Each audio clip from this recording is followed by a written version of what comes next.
தேவனாய் இருக்கிறார். இந்த காலவழியிலே இந்த பிப்ரவரி மாதம் முதல் நாளிலே வந்திருக்க தேவ பிள்ளைகளே, உங்க வாழ்க்கையில எதெல்லாம் நடக்கல, இல்ல நான் இது வரைக்கும் என் வாழ்க்கையில சூனியமா இருக்கேன்னு சொல்லி நினைக்கிறீர்களா? தேவனால் ஆகாத காரியம் ஒன்றுமில்லை. தேவனால் ஆகாத காரியம் ஒன்றுமில்லை. மரித்தவர்களை கர்த்தர் உயிரோடு எழுப்ப அவர் வல்லமுள்ள தேவனாய் இருக்கிறார். பலவீனத்தில் பலம் தர அவர் வல்லமுள்ள தேவனாய் இருக்கிறார். ஹல்லேலூயா. அவர் உதவி செய்ய வல்லவராய் இருக்கிறார். பலன் உள்ளவனுக்கும் பலனற்றவனுக்கும் உதவி செய்வது கர்த்தருடைய லேசான காரியமாய் இருக்கிறது. நீ விசுவாசிக்க வேண்டும். நீ விசுவாசித்தால் இந்த மாதத்திலே கர்த்தர் வாழ்க்கையில பெரிய காரியங்களை கர்த்தர் செய்வார். ஹல்லேலூயா. மரித்து போனது, இழந்து போனது, வறட்சியானது கர்த்தர் எல்லாவற்றையும் மாற்றி செழிப்பை கர்த்தர் கொடுக்க அவர் வல்லமையுள்ள தேவனாய் இருக்கிறார். ஹல்லேலூயா. அது எப்படி தெரியுங்களா நடக்கும்? வாசிக்கலாமா? மத்தேயு சுவிசேஷம் 19ஆம் அதிகாரம் 26வது வசனத்தை வாசிக்கலாம். மத்தேயு எழுதின சுவிசேஷம் மிகவும் ஆச்சரியப்பட்டு, இப்படியானால் இல்லமா 26வது வசனம், இயேசு அவர்களை பார்த்து, மனுஷரால் கூடாதுதான், தேவனால் எல்லாம் கூடும். ஹல்லேலூயா. மனுஷரால் எதெல்லாம் கூடாது என்று சொல்கிறார்களோ, அல்லது இவர்கள் பிழைக்க மாட்டார்கள் என்று சொல்கிறார்களோ, அல்லது இது நடக்காது என்று சொல்கிறார்களோ, அந்த காரியங்களை மனுஷரால் கூடாது, என் ஆண்டவரால் கூடும். ஹல்லேலூயா. உங்களால கூடாது, பயந்து கொண்டிருக்கிறீங்க, இது எப்படி ஆகுமோ, இது ஏதாகுமோ, அது நடக்குமோ அப்படின்னு சொல்லி பயந்து கொண்டிருக்கீங்க. இன்னைக்கு அநேக பிள்ளைகளுடைய வாழ்க்கையில திருமணம் ஆகல, திருமணம் ஆகிறது, திருமணமாகி குழந்தை இல்லை. ஒரு சிலருக்கு உடனே குழந்தை இருக்குது, ஆனா ஒரு சிலருக்கு குழந்தை இல்லை. என்னன்னு கேட்டா அவங்க கர்ப்பப்பையில் என்னதுக்கு நீர்க்கட்டி இருக்கு, அதனால குழந்தை தரிக்க முடியவில்லை. இன்னைக்கு பல பிரச்சனைகள். தேவனால் கூடாதது ஒன்றுமே இல்லை. ஹல்லேலூயா. இந்த வாலிப மகளுக்குள்ள, ஆண்டவரே இது எப்படி ஆகும்? இல்ல, கர்த்தரால் கூடுமா அப்படி சொன்னாங்க. இன்னைக்கு உங்க பலவீனத்தை கர்த்தர் மாற்ற அவர் வல்லமையுள்ள தேவனாய் இருக்கிறார். உன் வாழ்க்கையில, உன் வீட்டில மலடு என்பது இல்லை. எதுல இல்ல? ஆணிலும் இல்ல, பெண்ணிலும் இல்ல, மிருகஜீவனிலும் இல்ல. நீ இந்த வாழையில இந்த மாசத்துல, ஆண்டவரே உங்களால கூடாது ஒண்ணு இல்ல, ஆனா மனுஷனால இது கூடாதான். மனுஷனா இது நடக்காதுன்னு தான் சொல்லுவாங்க, இது வாய்க்கவே வாய்க்காதுன்னு சொல்லுவாங்க. ஆனா என் ஆண்டவரால் கூடும் என்று சொல்லி வேதம் சொல்லுகிறது. நான் இந்த மாசத்துல மனுஷனால் கூடாது, ஆனால் என் ஆண்டவரால் கூடும் என்று சொல்லி நான் விசுவாசிக்கிறேன் என்று சொல்வீர்களானால், நிச்சயமாய் உங்களோட வாழ்க்கையில கர்த்தர் பெரிய காரியங்களை இந்த மாதத்துல நீங்கள் எதிர்பார்க்கலாம். மார்க் எழுதின சுவிசேஷம் 9ஆம் அதிகாரம் 23வது வசனத்தை வாசிக்கலாமா? மார்க். இயேசு அவரை நோக்கி, நீ விசுவாசிக்க கூடுமானால் ஆகும். பாருங்க, இயேசு அவனை நோக்கி, நீ விசுவாசிக்க கூடுமானால் ஆகும். யார் விசுவாசிக்கணும்? யாருங்க விசுவாசிக்கணும்? உட்கார்ந்திருக்க நம்ம எல்லாரும் விசுவாசிக்கணும். யாரை விசுவாசிக்கணும்? கர்த்தருடைய வார்த்தை விசுவாசிக்க. நடக்காது, இது நடக்காது அப்படின்னு சொல்றாங்களே, அந்த காரியத்தை நடக்கும். ஐயோ எனக்கு பலவீனமா இருக்கு, நான் கூட ரொம்ப பலவீனமா, அது போன வாரத்துல இருந்து ரொம்ப பலவீனம். போன வாரம் ஜெபம் பண்ணேன், அந்த சொன்னா நீ அமைதலாரு, நான் ஒருத்தர் அனுப்புவேன்னு சொன்னாரு. அதுக்கு பின்னாடி நானும் ரொம்ப அமைதலா இருந்தேன். ஆண்டவரே, ஆனாலும் ஒரு பயம், ஏன்னா சபை ஊழியம் இது சாதாரணது இல்லை. ஆண்டவரே, உத்தரவாதத்தோடு நான் ஊழிச்சேன். எப்பயுமே ஒரு பயத்தோடும் நடுக்கத்தோடும் எனக்கு கொடுத்த ஊழியத்தை நிறைவேற்றுவேன். நான் ஒரு மந்தை மேய்ப்பேன். அந்த ஆடுகள் என்ன செய்ய முடியாது, இன்னைக்கெல்லாம் சோறு போட முடியாது, பேசாம பாஸ்டிங் எடுங்கன்னு சொல்லி ஒரு ஆண்டையும் அதை சொல்ல முடியாது. ஹல்லேலூயா. ஆண்டுட்டு சொல்லிட்டு இருக்கும் பொழுது அமைதலா இருக்க சொன்னாரு. அதுக்கு பின்பாக ஒரு ஊழியக்காரர் ஃபோன் பண்ணும் பொழுதுதான் போன வாரம் அந்த ஊழியக்காரர் வந்தாரு. அப்ப ஆண்டவர் இதுக்குதான் அமைதலா இருக்க சொன்னாரா, அவங்க ஊழியத்தை விட்டு இந்த இடத்துல வரும்படியா கர்த்தர் செய்தாரான்னு சொல்லி. ஆனா இந்த வாரமும் அப்படி சொல்லுவார் நான் எதிர்பார்க்க முடியுமா? முடியாது, ரொம்ப பலகீனம். ஆனாலும் ஆண்டவரே, 1ஆம் தேதி இன்னைக்கு நான் செய்ய வேண்டிய கடமையை நான் செய்யணும். சரீரத்துல பலப்படுத்துங்க. என்னால பேச முடியல, மூச்சு விட முடியல, தூங்க முடியல, அப்படிப்பட்டதான பயங்கரமான கஷ்டங்கள் இருந்தாலும் ஆண்டவர் என்னோடு சொன்னாரு, என்னால கூடாது. அப்ப நான் கேட்டேன், உங்களால கூடாது ஒண்ணுமே இல்லை தானே? அப்ப என்னுடைய வாழ்க்கையில பலவீனத்தை மாற்ற உங்களால முடியும் தானே, பலவீனத்துல பலன் தர உங்களால முடியும் தானே அப்படி சொல்லி நான் மறுபடியும் நான் எழுந்தனா அது பிசாசு ஓடி போயிடும், பலவீனங்கள் ஓடி போயிடும் நினைச்சு ஆண்டவருடைய சமூகத்தில் ஆண்டவரே உங்களால கூடாது ஒண்ணு இல்லை, ஏன் பலவீனத்துல பலன் தர உங்களால முடியும் என்று சொல்லி வழக்கம் போல ஆண்டுட்டு சொன்னேன். ஆண்டவரே நைட்டு தூங்க வரல, ஆனாலும் எனக்கு 4 மணிக்கெல்லாம் சரியா எழுப்பிடுங்க. ஏன்னா 1ஆம் தேதினா நான் 3 மணி 3:30 எழுந்திருப்பேன். இன்னைக்கு ஞாயிற்றுக்கிழமை ஆராதனையினால என்னை சரியா 4 மணிக்கு எழுப்புங்க. கரெக்டா ஆண்டவர் அந்த காரியத்தை எழுப்பினா என்னுடைய வேலையை நான் செய்ய கர்த்தர் எனக்கு போதுமான பலனை கர்த்தர் கொடுத்தார். ஆண்டவரால் கூடாது ஒண்ணுமே இல்லை, அது மனுஷனால் கூடாதுதான். ஆனால் வேதம் சொல்லுகிறது, மறுபடியும் அந்த வசனத்தை வாசிக்கலாம். இயேசு அவனை நோக்கி விசுவாசிக்க கூடுமானால் ஆகும், நீ விசுவாசித்தால் எல்லாம் கூடும். விசுவாசிக்கிறவனுக்கு என்ன செய்யுமா? எல்லாமே கூடும். நீ விசுவாசித்தால் ஆகும். நீ யாரெல்லாம் விசுவாசிக்கிறாங்களோ அவங்க வாழ்க்கையில எல்லா விதமான நன்மைகளையும் கர்த்தர் தர அவர் வல்லமையுள்ள தேவனாய் இருக்கிறார். ஹல்லேலூயா. அப்ப நான் விசுவாசிக்கணும், என் வாழ்க்கையில கடவுள் இதெல்லாம் செய்வாரு, என்னை இப்படி நடத்துவாரு, என் எதிர்காலத்தை ஆசீர்வதிப்பாரு, அல்லது என் வேலையை ஆசீர்வதிப்பாரு, என் குடும்பத்தை செழிக்க செய்வாரு அப்படின்னு சொல்லி எல்லா விதத்துல நான் விசுவாசிக்கும் பொழுது கர்த்தரின் வாழ்க்கையில பெரிய காரியங்களை நான் பெற்றுக்கொள்ள முடியும் என்று சொல்லி கர்த்தருடைய வேதம் சொல்லுகிறது. ஹல்லேலூயா. இன்னொரு வசனத்தை கூட வாசிக்கலாமா? எபிரேயர் 11ஆம் அதிகாரம் 6வது வசனத்தை வாசிக்கலாமா? எபிரேயர் 11:6. விசுவாசம் இல்லாமல் தேவனுக்கு பிரியமாயிருப்பது கூடாத காரியம் என்றும், ஏனென்றால் தேவனிடத்தில் சேருகிறவர் அவர் உண்டென்றும் அவர் தம்மை தேடுகிறவருக்கு பலன் அளிக்கிறவர் என்றும் விசுவாசிக்க வேண்டும் என்று சொல்லி இருக்கிறது. ஹல்லேலூயா. விசுவாசம் இல்லாமல் தேவனுக்கு பிரியமாயிருப்பது கூடாத காரியம். எல்லா தேவ பிள்ளைகளுடைய வாழ்க்கையிலும் விசுவாசம் என்பது மிக மிக அவசியமான ஒன்றாயிருக்கிறது. ஹல்லேலூயா. விசுவாசிக்கும் பொழுதுதான் நாம் கர்த்தருக்கு ஒரு பிரியமானவர்களாய் மாற முடியும். என் வாழ்க்கையில அவிசுவாசத்தை வைத்துக் கொண்டு நான் தேவனுக்கு பிரியமானவள் என்று சொல்ல முடியாது. ஹல்லேலூயா. விசுவாசம் இல்லாமல் தேவனுக்கு பிரியமாயிருப்பது அது கூடாத காரியம். தேவனிடத்தில் சேருகிறவர் அவர் உண்டென்றும் தம்மை தேடுகிறவர்களுக்கு நிச்சயமாய் பலன் அளிக்கிறவர் என்று விசுவாசிக்க வேண்டும். நீங்கள் எல்லாரும் கர்த்தரை தேடுகிறீர்கள், உண்மையாக என் வாழ்க்கையில கர்த்தர் இதை செய்வார் அல்லது செய்து முடிப்பார் அல்லது செய்து விட்டார் என்று சொல்லி நாம் சாட்சியாய் இருக்க வேண்டும். ஹல்லேலூயா. அந்த அளவுக்கு கர்த்தரை என்ன செய்ய வேண்டும்? நாம் விசுவாசிக்கிறவர்களாய் இருக்க வேண்டும். ஹல்லேலூயா. எனக்கு விசுவாசம் என்று சொல்வது சாதாரணமாய் அல்லங்க, அது ஒரு பெரிய ஒரு என்ன செய்து அசைக்க முடியாத ஒரு காரியம்தான் விசுவாசம். ஹல்லேலூயா. கடல் மேல் நடந்து வரட்டுமா அப்படின்பது விசுவாசம். நீரே ஆனால் நான் நடந்து வரணும், அதுதானே. ஆண்டவரை பார்த்தாரு, அந்த நடக்கணும் நினைச்சாரு, நடக்கவும் ட்ரை பண்ணாரு. மீதி எல்லாரும் இறங்கி என்ன செய்யலாம்? நடந்திருக்கலாம். ஆனால் அந்த படகுல இருந்த 11 பேர் அதுல தான் உட்கார்ந்துருக்கான். ஒருத்தனுக்கு மாத்திரம் பயங்கரமான விசுவாசம். இறங்கினான், நடந்தான், பார்த்தான், சுத்தி முத்தி பார்த்தான். ஹல்லேலூயா. கொஞ்சோண்டு அவிசுவாசம் வந்துச்சு. அவர் இயேசுவா அல்லது வேறு ஆவியா? இல்லை இவர் நம்மளை பத்திரமா மறுபடியும் படகுல கூட்டு வந்துடுவாரா, இல்லை நடுக்கடலில் விட்டுடுவாரா? ராத்திரி நேரமாக இருக்கு, நம்ம சூழ்நிலையும் இங்கே இப்போ ரொம்ப மோசமாக இருக்குது அப்படின்னு சொல்லி அவங்கள விசுவாசப்படுங்க, இறங்கிடுவாங்க. இன்றைக்கி நம்முடைய வாழ்க்கையில் கொஞ்சோண்டு அவிசுவாசம் இருக்குமானால் நம்முடைய வாழ்க்கையில் வைத்திருக்கதான பெரிதான ஒரு ஆசீர்வாதத்தை நாம் இழந்து போய்விடுவோம். அல்லேலூயா. இந்த மாதத்தில் கர்த்தர் உங்களுக்கு வைத்திருக்க ஒரு பெரிதான ஒரு ஆசீர்வாதம் இருக்கிறது. நீ விசுவாசித்தால தேவனுடைய மகிமையை காண முடியும். அல்லேலூயா. அப்ப தம்மை தேடுகிறவர்களுக்கு நிச்சயமாக கர்த்தர் பலனை கர்த்தர் கொடுப்பார். யாரெல்லாம் உண்மையா நீ தெரியும் அவங்களோட வாழ்க்கையிலெல்லாம் கர்த்தர் நிச்சயமாய் பலனை தருவார் என்று சொல்லி வேதம் சொல்கிறது. அதனால தான் எபிரேயர் 10ஆம் அதிகாரம் 38வது வசனத்தில் வாசிக்கிறோம், விசுவாசத்தினாலே நீதிமான் பிழைப்பான். ஹல்லேலூயா. அப்ப விசுவாசம் இருக்குமானால் உன் வாழ்க்கையில ஒரு படைத்து கொள்ளுவாய். ஹல்லேலூயா. நான் நல்லா படிக்க வைக்கிறேன், நீ படிச்சுக்கோ, உன் சொந்த காலில் நின்னாதான் நல்லது, யாரையுமே நம்பாதன்னு எல்லா தாய் தகப்பன்னு சொல்லுவாங்க. ஹல்லேலூயா. எதுக்காக சொல்கிறாங்க? நாங்கள்லாம் கொஞ்ச நாள் தான்ப்பா உங்களோட இருப்போம், ஆனால் நாங்கள் கடந்து போயிட்டோன்னா அம்மா அப்பா தான் என் வாழ்நாள் முழுதும் என்ன செய்வாங்க, நன்மை செய்வார்கள். நீ நினச்சி ஏமாந்து போய்விடக்கூடாது.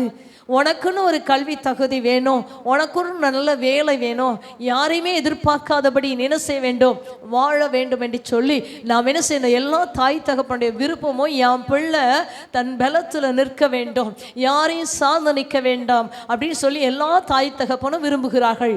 என் ஆண்டவரும் நம்மை குறித்து விரும்புகிற காரியம், நீ படி இப்படி செய்கின்றதெல்லாம் அவர் உலகத்தில் உள்ள தாய் தகப்பன் அவர் சொல்றார், நீ விசுவாசித்தா தேவனுடைய மகிமை என்ன செய்ய முடியும், காண முடியும். ஹல்லேலூயா.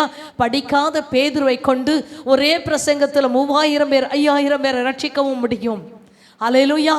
மத்தேயை கொண்டு என்ன செய்யணும், கர்த்தர் பெரிய காரியம் செய்யும். பவுல் நல்ல படித்தவர், அவரை கொண்டும் கர்த்தர் பெரிய காரியம் செய்யும். யாரை கொண்டு கர்த்தர் பெரிய காரியங்களை செய்ய முடியும். ஆனால் யாருக்குள்ளும் என்ன செய்ய வேண்டும், யாவருக்குள்ளும் விசுவாசம் என்ன செய்ய வேண்டும், இருக்க வேண்டியது அவசியமாக இருக்கிறது. ஹல்லேலூயா. அப்போ இந்த விசுவாசம் என்பது ஒரு பயங்கரமான ஒரு பெரிய ஆயுதமாக இருக்கிறது. இந்த ஆயுதத்தை ஒரு மனிதன் பயன்படுத்தும் பொழுது அவன் வாழ்க்கையில் தோல்வி இல்லை, நிச்சயமாக வெற்றி. ஹல்லேலூயா. இன்னைக்கு இஸ்ரவேல் தேசம் வாடா வந்து பாருடா அப்படின்னு சொல்றாங்க. மற்ற தேசத்தை பார்த்து, என்ன நீ ஏவனினாலும் எங்க தேசத்தில் வைத்திருக்கதான பாதுகாப்பு கவசங்கள் அவைகளை தடுத்து நிறுத்தும், எங்கள் ஜனங்களை என்ன செய்து, ஒன்று பாதுகாப்பு கவசங்கள் பாதுகாக்கும், இரண்டாவது என் ஆண்டவர் எங்களுக்கு இந்த தேசத்துக்கு பாதுகாப்பாக இருக்கான்னு சொல்லி அவர்கள் பாதுகாப்பை தேவன் மேல் வைக்கிறபடினால கர்த்தர் அவங்களுக்கு விரோதமாய் எழும்புகிற ஆயுதங்களை வாய்க்காமலே போக பண்ணுவது போல இன்னைக்கு உங்கள் வாழ்க்கைக்கு விரோதமாய் எழும்பி பல விதங்களில் போராடி கொண்டிருக்க சத்துருவை நீங்கள் மேற்கொள்ள வேண்டுமானால் உங்களுடைய வாழ்க்கையில விசுவாசம் வேண்டும். தம்மை தேடுகிறவர்களுக்கு பலன் அளிப்பா. யாரெல்லாம் உண்மையாய் கர்த்தரை தேடுகிறார்களோ, யாரெல்லாம் உண்மையாய் கர்த்தரை விசுவாசிக்கிறார்களோ, அவருடைய வாழ்க்கையில கர்த்தர் பலனை தரு அவர் வல்லமையுள்ள தேவனாய் இருக்கிறார். ஹல்லேலூயா. அதனால தான் எபிரேயர் 11ஆம் அதிகாரம் 1வது வசனத்தை வாசிக்கலாமா? விசுவாசமானது நம்பப்படுகிற உறுதியும் காணப்படாதவைகளை நிச்சயமாயிருக்கிறது. விசுவாசமானது நம்பப்படுகிற உறுதி, காணப்படாதவைகளை நிச்சயம் என்று வேதம் சொல்லுகிறது. ஹல்லேலூயா. அதனால தாங்க இன்னைக்கு என்ன செய்ய வேண்டும், கர்த்தரை விசுவாசிக்க வேண்டும். எவ்வளோ விசுவாசம் இருக்க வேண்டும், அது எப்படி விசுவாசத்தை நமக்குள் உருவாக்க வேண்டும், இந்த 2 காரியத்தை சொல்லுகிறேன். 3வது சொல்றது நமக்கு டைம் இருக்காது. இந்த காரியத்தை மாத்திரம் நான் உங்களுக்கு சொல்றேன். எவ்வளோ விசுவாசம் இருந்தால் நம்மளோட வாழ்க்கையில் கர்த்தர் பெரிய காரியங்களை செய்ய முடியும் அப்படின்னு சொல்லி, இந்த வசனங்கள் எப்படி நம்மளோட வாழ்க்கையில் நிறைவேறும் அப்படின்னு சொல்லி நான் வாசிக்கலாம். லூக்கா எழுதின சுவிசேஷம் 17ஆம் அதிகாரம் 5வது வசனம். அதாவது விசுவாசம் எவ்வளவு இருக்க வேண்டும். அப்பொழுது அப்போஸ்தலர் கர்த்தரை நோக்கி, எங்கள் விசுவாசத்தை வர்த்திக்க பண்ண வேண்டும் என்று என்றார்கள். அதற்கு கர்த்தர், கடுகளவு விசுவாசம் உங்களில் இருந்தால் இந்த காட்டத்தி மரத்தை நோக்கி வேரோடு பிடுங்கொண்டு கடலிலே நடப்படுவாயாக, அது உங்களுக்கு என்ன செய்யுமா, கீழ்ப்படியும். ஹல்லேலூயா.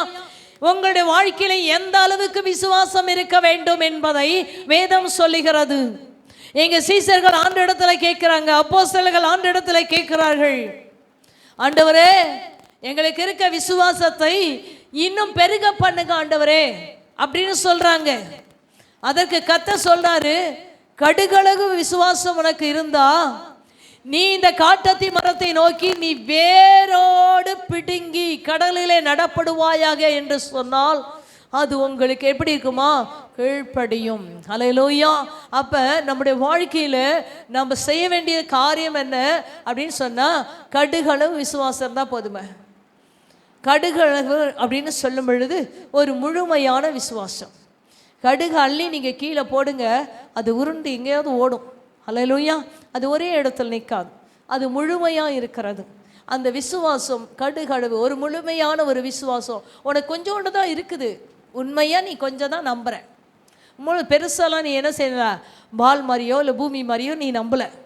உன் விசுவாசம் எப்படி தான் இருக்குது, கடுகளவு தான் இருக்குது, கொஞ்சம் தான் இருக்குது. ஆனால் அது ஒரு முழுமையான விசுவாசமாக இருக்குமானால் நீ என்ன செய்ய வேண்டுமா, அந்த காட்டத்தி மரத்தை பார்த்து நீ பேர்ந்து நடு சமுத்திர நடுன்னு சொன்னால் வேரோடு பிடுங்கி போய் நடுமா. நம்ம எந்த அளவுக்கு கர்த்தரை விசுவாசிக்க வேண்டும் அப்படின்னு சொன்னால் அவ்வளோண்டு விசுவாசம் தான் போதுங்க. ஆனால் ஜெபம் பண்ணுறேன் ஆண்டி நீங்கள் ஜெபம் பண்ணுங்க ஆண்டி, எனக்கு வேலை கிடைக்கணும் ஆண்டி. சரிப்பா, நான் ஜெபம் பண்ணுறேன். அதுக்கு தான் கர்த்தர் என்னை வச்சுருக்காரு. நீ என்ன பண்ண போகிற? நீ விசுவாசி, நம்பு. ஆண்டவரே, நான் வேலை கிடைக்கணும், நான் வேலையை தேடி போகிறேன் ஆண்டவரே, எனக்கு முன்னாடி நீங்கள் போங்க ஆண்டவரே, நான் எங்கே வேலை செய்யணும், எனக்கு எவ்வளோ சம்பளம் வேணும், இதெல்லாம் ஆண்டவர்கிட்ட வச்சு எழுதி வச்சு ஜெபம் பண்ணுங்க. ஜெபம் பண்ணிவிட்டு ஆண்டவரே நீங்கள் காற்ற வழியில் நான் போகிறேன்னு சொல்லி போங்க. அந்த காரியங்களை கர்த்தர் நிச்சயமாகவே வாய்க்க பண்ணுவார். அல்லேலூயா. வேலை இல்லை வேலை இல்லை வேலை இல்லை வேலை இல்லைன்னு சொல்லிகிட்டே பாட்டு பாடுறதை காட்டிலும் உட்காந்து பாருங்களேன், கர்த்தர் உங்களோட வாழ்க்கையில் செய்வார். கட்டுகளவு ஒரு முழுமையான விசுவாசம் கர்த்தர் இருக்குமானால் கர்த்தர் உங்களோட வாழ்க்கையில் பெரிய காரியம் செய்வார். ரோமர் 10ஆம் அதிகாரம் 17வது வசனத்தை வாசிப்போம். ரோமர் 10:17. விசுவாசம் கேள்வியினாலே வரும், தேவனுடைய வசனத்தினாலே வரும். ஹல்லேலூயா. அப்ப இங்க வேதம் அழகாய் சொல்லுகிறது, விசுவாசம் கேள்வியினால் வரும். நீ உட்காந்து தேவனோட சமூகத்தில் ஜெபம் பண்ணு. ஆண்டவரே, இந்த வசனத்தை அவங்க இன்னைக்கு பிரசங்கம் பண்ணாங்க, நான் ஜெபிக்கிறேன். என்னுடைய வாழ்க்கையில் அந்த விசுவாசம் என்ன செய்யுமா? தேவனுடைய வசனத்தில் நீ கேள்வி கேட்டு ஜெபம் பண்ணுங்க. நீங்கள் இவ்வளோ வசனத்தை சொல்லியிருக்கீங்கல்ல ஆண்டவரே, இப்படியெல்லாம் வசனத்தை சொல்லியிருக்கீங்கல்ல, ஏன் என் வாழ்க்கையில் நிறைவேற்ற முடியவில்லை? நிறைவேற்றுங்க ஆண்டவரே. இந்த வசனம் எப்படி சொல்லி இருக்கிறது, இந்த வசனம் எப்படி சொல்லி இருக்கிறது ஒரு கேள்விக்குறி போடுங்க. இந்த வசனத்தின்படி என் வாழ்க்கையில செய்யுங்கள். ஹல்லேலூயா. அதுதான் விசுவாசம். என்னது? கேள்வியினாலே வரும். கேள்வி தேவனுடைய வசனத்தினால் வரும். நீ கேட்கணும், ஒரு கேள்விக்குறி போட்டு தேவ வசனத்தை கேட்க வேண்டும். ஹல்லேலூயா. விசுவாசித்தால் தேவனுடைய மகிமையை காண்பாய் என்ற வசனமே உனக்கு தெரியலையே, எப்படி நீங்கள் விசுவாசித்து இந்த வசனத்தை வைத்து ஜெபிப்பீங்க? நான் திரும்ப திரும்ப சொல்லுற ஒரு காரியம், வசனம் வேதத்தில் இல்லை அல்லது டைரியில் அல்ல, உங்கள் இருதயத்தில் இருக்க வேண்டும். அப்பொழுதுதான் அந்த சமயத்துக்கு ஏற்ற வசனத்தை சொல்லி நாம் ஜெபிக்க முடியும். அந்த வசனத்தின்படி தான் நம்முடைய வாழ்க்கையிலே கர்த்தர் என்ன செய்வார்? நன்மையான காரியங்களை கர்த்தர் செய்வார். அவன் என்னிடத்தில் வாஞ்சியாக இருக்கப்படியால் அவனை விடுவிப்பேன், நாமத்தை இவன் அறிந்திருக்கப்படியால் உயர்ந்த அடைக்கலத்தில் வைப்பேன். நான் விசுவாசிக்கிறேன், கர்த்தரின் வாழ்க்கையில் நன்மை செய்வான். பயமாக இருக்குது அல்லது வியாதியாக இருக்குது, ஒரு வசனத்தை சொல்லுங்க. நக்கிரமங்களை மன்னித்து நோய்களை எல்லாம் குணமாக்கி என் பிராணனை அழிவுக்கு விலைக்கு மீட்டுக்கொள்ளணும் சொன்னீங்களே ஆண்டவரை, இன்றைக்கி என் பிராணன் அழிவுக்கு விலைக்கு மீட்டுக்கொள்ளுங்க சொல்லுங்க. ஒவ்வொரு வசனத்தை படித்து வைங்க. முக்கியமாக ஒரு 10 வசனத்தினாச்சும் படித்து அதை திரும்ப திரும்ப சொல்லி பாருங்க. அதில் இருக்க பலனை போல வேறு எதுலேயுமே இருக்காதுங்க. ஹல்லேலூயா. எத்தனை ஆர்லிஸ் குடித்தாலும் சரி, எத்தனை போர்மீட்டா குடித்தாலும், எத்தனை சத்தான பொருள் குடித்தாலும் அது உண்மையாக பலனை தரலாம், தராதிருக்கலாம், அது எனக்கு தெரில. ஆனால் வசனத்தை சொல்லி பழகி பாருங்க, அது உங்களுக்கு பெரிய பலனாய் மாறிவிடும். ஹல்லேலூயா. கொஞ்சம் தாங்க விசுவாசம். விசுவாசம் எப்படி வரும்? கேள்வியினால் வரும். கேள்வி தேவனுடைய வார்த்தையினால் வரும் என்று சொல்லி இருக்கிறது. ஹல்லேலூயா. அது மாத்திரம் 1 தீமோத்தேயு 1ஆம் அதிகாரம் 5வது வசனம். 1 தீமோத்தேயு 1ஆம் அதிகாரம் 5வது வசனம். 1 தீமோத்தேயு 1ஆம் அதிகாரம் 5. கற்பனையின் பொருள் என்னவெனில் சுத்தமான இருதயத்திலும் நல் மனசாட்சியிலும் போதும் மாயமற்ற ஒரு விசுவாசம் நமக்கு இருக்க வேண்டும். மாயமாளமான ஒரு விசுவாசம் இருக்கக்கூடாது. ஒரு மாயமற்ற ஒரு விசுவாசம் நம்முடைய வாழ்க்கையில் இருக்க வேண்டும். கடுகு விதை அளவு விசுவாசம் கேள்வியினால் வரும். 3வது ஒரு காரியம் இங்க பார்க்கிறோம், மாயமற்ற ஒரு விசுவாசம் இருக்கணும். ஒரு குருட்டுத்தனமான விசுவாசம். ஒரு குருடர்கள் என்ன செய்வாங்க? ரோடை கிராஸ் பண்ணும் பொழுது நம்ம போய் பக்கத்தில் கேட்டால், ஐயா நீங்கள் எங்கே போகணும், நான் உங்களை கூட்டிக் கொண்டு விடட்டா? ஆமாம்மா, நான் இந்த இடத்துக்கு போகணும், பஸ் ஸ்டாப்பு வரணும், அல்லது இந்த ரோடை கிராஸ் பண்ணி போகணும், எனக்கு கொஞ்சம் கூட்டு போகிறீங்களா கேட்பாங்களா இல்லையா? அப்போ யாரை நம்பி வராங்க? நீ கேட்டியே, உன் வார்த்தையை நம்பி அந்த குருடன் தன் கையை பிடிச்சுக்க சொல்லி அவன் என்ன செய்றான்? நம்ம பின்னாடி வருகிறார்கள். உங்களுடைய வாழ்க்கையில் கர்த்தருடைய வசனத்தை மாயமற்ற விசுவாசம் நம்முடைய வாழ்க்கையில் இருக்க வேண்டும். அப்படி கர்த்தரை உறுதியாய் நீ பற்றி கொண்டு கர்த்தரனை நிச்சயமாய் நடத்துவார் என்று மாயமானம் இல்லாத ஒரு விசுவாசம் இருக்குமானால் உண்மையாக தேவனால் எல்லாம் கூடும். ஹல்லேலூயா. கலாத்தியர் 5ஆம் அதிகாரம் 6வது வசனம். கலாத்தியர் 5:6.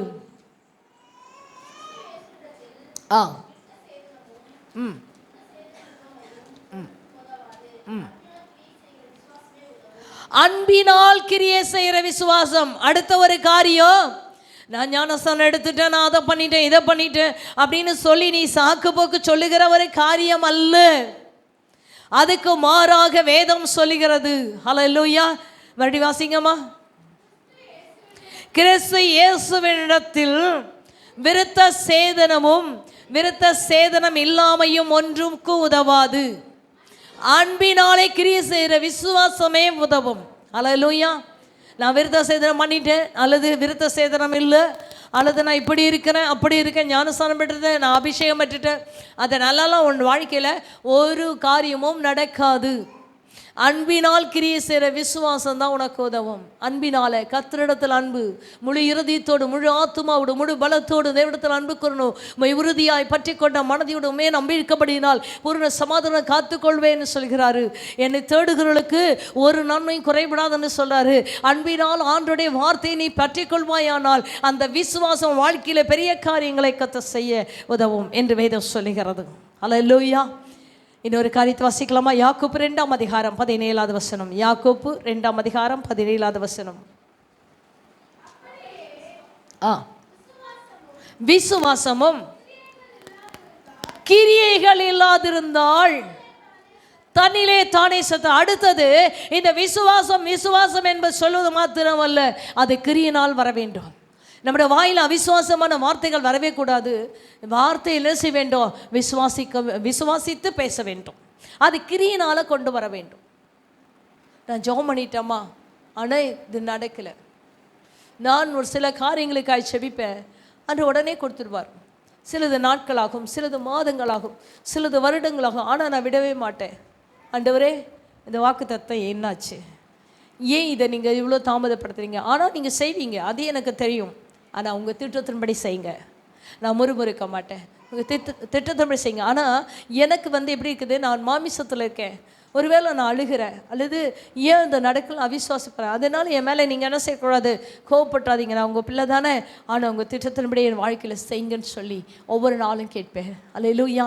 கர்த்தர் நிச்சயமாக அது வருடங்கள் கழிந்தாலும் கர்த்தர் வாழ்க்கையில் நிச்சயமாய் செய்வார். அல்லேலூயா. நான் விசுவாசிக்கிறவர் இன்னார் என்று நான் அறிந்திருக்கிறேன். அல்லேலூயா. நான் விசுவாசிக்கிறேன் இன்னார் என்று அறிந்திருக்கிறேன். அநேக வியாதிகளை பார்க்கும் பொழுது கர்த்தர் கேட்டார், குருடர் பார்த்து, நீ விசுவாசிக்கிறியாப்பா, நான் உனக்கு பார்வை தரும், விசுவாசிக்கிறியா அப்படின்னா, ஆமாண்டவரே நான் விசுவாசிக்கிறேன்னு சொன்ன பின்னாடி தான் கர்த்தர் என்ன செய்கிறாரு, கர்த்தர் நன்மையான காரியங்களை கர்த்தர் செய்கிற தேவனாய் இருக்கிறார். அல்லேலூயா. இன்னைக்கும் கர்த்தர் நம்முடைய வாழ்க்கையில் பெரிய காரியங்களை செய்ய வேண்டுமானால் நம்முடைய வாழ்க்கையில் கிரியை உள்ள ஒரு விசுவாசம் நம்முடைய வாழ்க்கையில் இருக்க வேண்டும். அல்லேலூயா. இந்த விசுவாசத்தை எப்படி உருவாக்க முடியும்? எப்படி உருவாக்கலாம்? நமக்குள்ள ஒரு விசுவாசம் வேணும் இல்லை? விசுவாசம் இவ்வளோ காரணம் சொல்லிட்டேன். கடுகால விசுவாசம் இருக்கணும், கேள்வி 4 வரும்னு சொன்னேன். அதை என்ன செய்ய நம்பப்படுகிற உறுதியாக இருக்கிறது, மாயமற்ற விசுவாசம் இருக்கிறது. இதை எப்படி எனக்குள்ள கொண்டு வந்து வெளிப்படுத்துறது? இந்த விசுவாசத்தை எனக்குள்ள எப்படி நான் காட்டுவது அப்படின்னு சொல்லி ஒரு சில காரியத்தை இந்த வேளையில் உங்களுக்கு சொல்லிக்கிறேன். சங்கீதம் 107வது சங்கீதம் 9வது வசனம் 16, 21, 31 இந்த வசனத்தை வாசிக்கலாமா? சங்கீதம் 107வது சங்கீதம். அவருடைய கிருபையின் நிமித்தமோ மனுபுத்திரருக்கு அவர் செய்கிற அதிசயங்களின் நிமித்தமோ அவரை துதிப்பார்களாக. அல்லேலூயா. முதல்ல என்ன செய்ய வேண்டும்?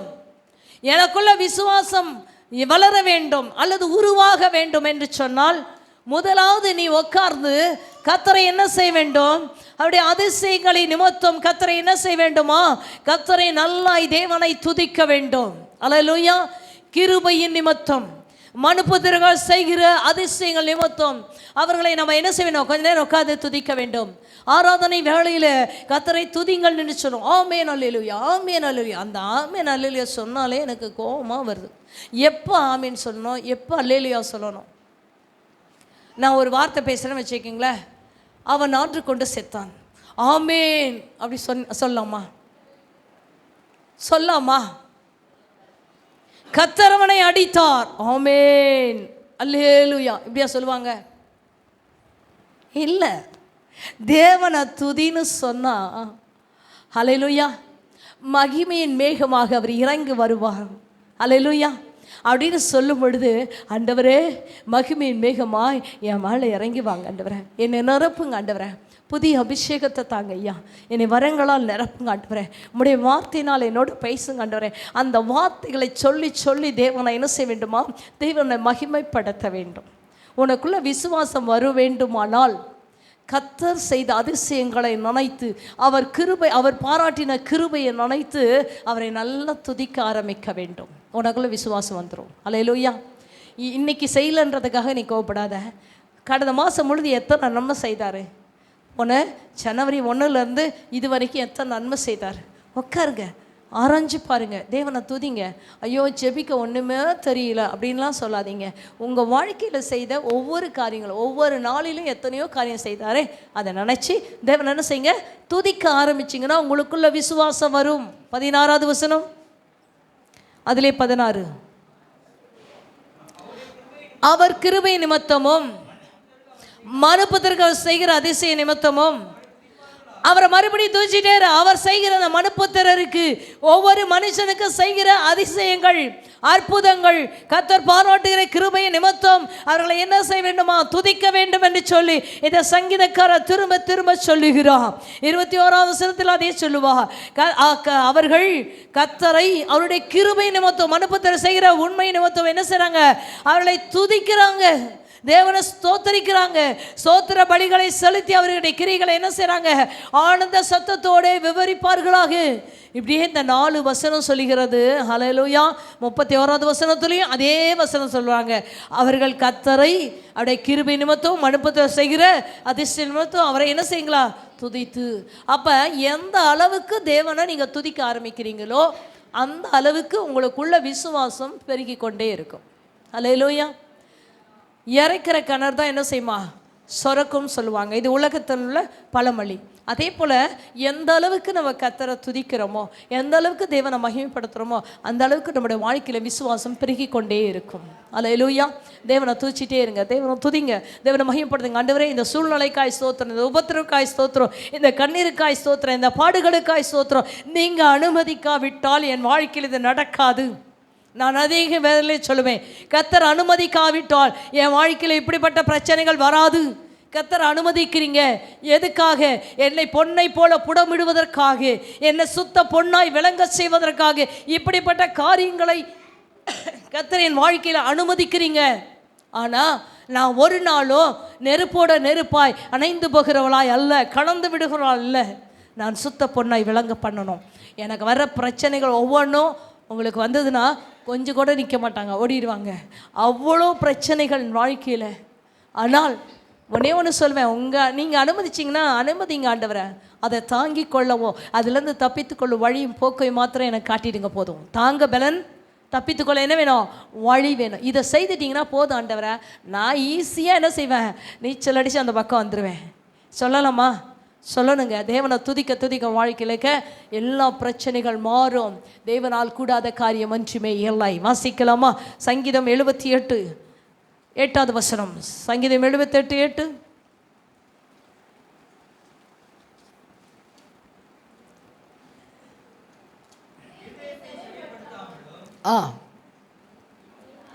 வாசிங்கம்மா. இருதயத்தை செவைப்படுத்தாமலும் தேவனை உறுதியாய் பற்றி கொள்ளாமலும் இருந்த முரட்டாட்டமும் கலகமுள்ள சந்ததி ஆகிய நிறைய பேர் இந்த வாழ்க்கையில் என்ன செய்தா? கர்த்தரை துதிக்கதை விட்டுட்டு இருதயத்தை செவைப்படுத்தாதபடி, தங்களை தேவனை உறுதியாய் பற்றி கொள்ளாதபடி கர்த்தரையே குறை சொல்லுவாங்க. அல்லேலூயா. நீ தேவனை துதிக்க துதிக்க உன் வாழ்க்கையில் பிரச்சனை போயிடும். ஆனால் அநேக வேலையில் மனுஷனுடைய இருதயம் எப்படி தான் இருக்க, இது ஏன் நடக்கவே இல்லை, என் வாழ்க்கையில் தான் பிரச்சனை அப்படின்னு சொல்லி அவங்க தேவனை குறை சொல்வதும், தன்னுடைய இருதயத்தை செவைப்படுத்தாததுமே, உறுதியாய் கர்த்தரை பற்றி கொள்ளாதுமே அநேக வேளையில் அவங்க வாழ்க்கையில் நன்மையே இல்லை. அல்லேலூயா. இன்றைக்கி நிறைய பேர் காதில் கேட்குறாங்க, நிறைய பேர் வசனத்தை என்ன செய்கிறாங்க? கேட்குறாங்க. அந்த வசனம் இருதயத்துக்குள்ளே போய் அது உனக்குள்ளே ஜீர்ணிக்கிற அளவுக்கு அதை இடம் கொடுப்பதே இல்லை. அல்லேலூயா. அதை ஜீர்ணிக்கும் பொழுது அது உன்னோட உடலுக்கெல்லாம் ஆரோக்கியமாய் மாறும். அல்லேலூயா. இன்னொரு வசனத்தை வாசிக்கலாமா? 1 நாளாகமம் 16 13. ஒரு 4 வசனத்தை சொல்லி முடிக்கிறேன். 1 நாளாகமம் 16ஆம் அதிகாரம் 13வது வசனம்.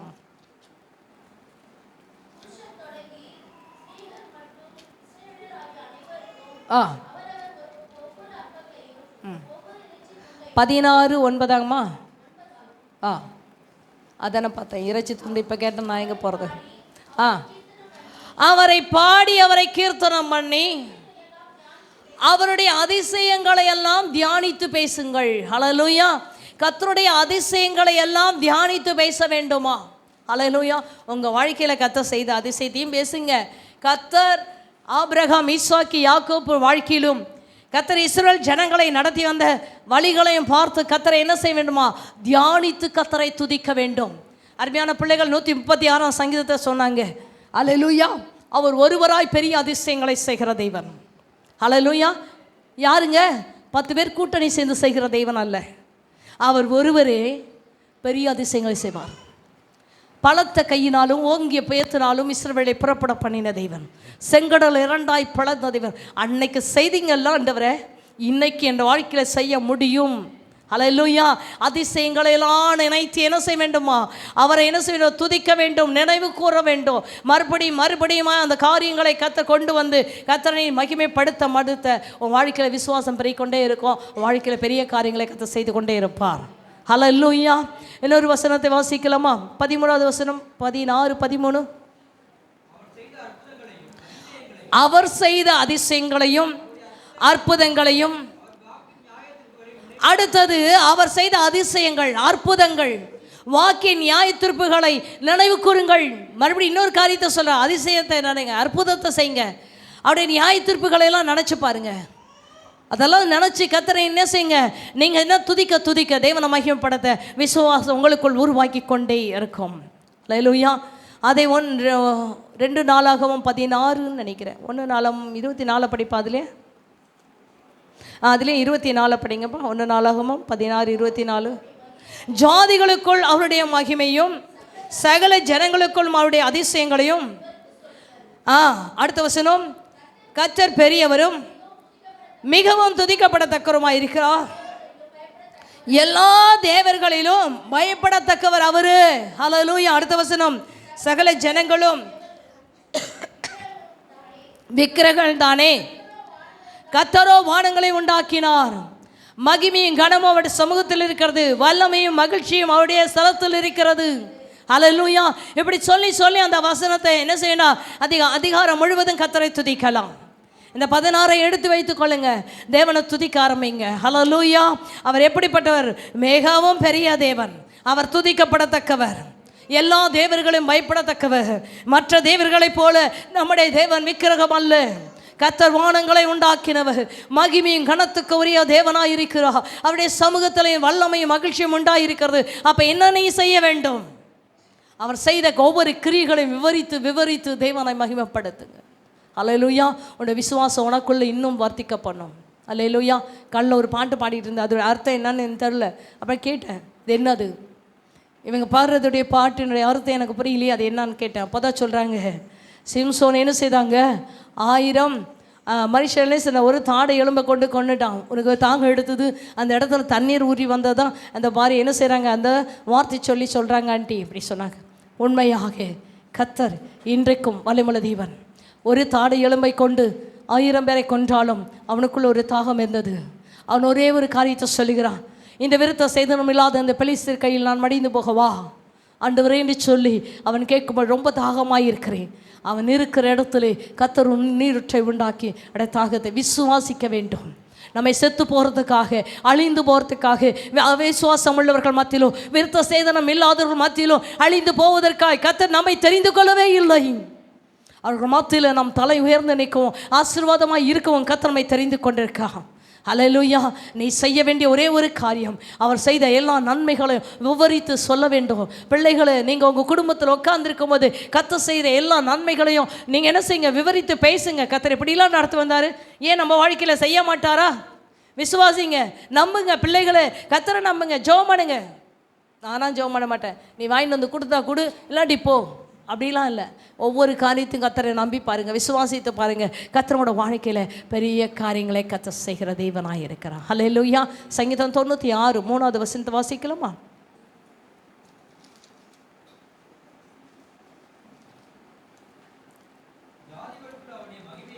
ஜாதிகளுக்குள்ளே அவருடைய மகிமையும் சகல ஜனங்களுக்குள்ளும் அவருடைய அதிசயங்களும் விவரித்து சொல்லுங்கள் என்று வேதம் சொல்லுகிறது. 26:6 சங்கீதம் 26:6.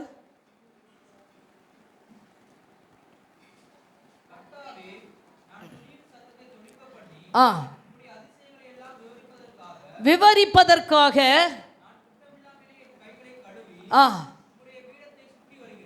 ஹல்லேலூயா. வேதம் அழகாய் சொல்லுகிறது, கர்த்தாவே நான் துதியின் சத்தத்தை தொனிக்க பண்ணி உம்முடைய அதிசயங்களை எல்லாம் விவரிப்பதற்காக நான் குற்றமில்லாத நான் என் கைகளை கழுவி உம்முடைய பீடத்தை சுற்றி வருகிறேன் என்று சொல்லுகிறார். ஹல்லேலூயா.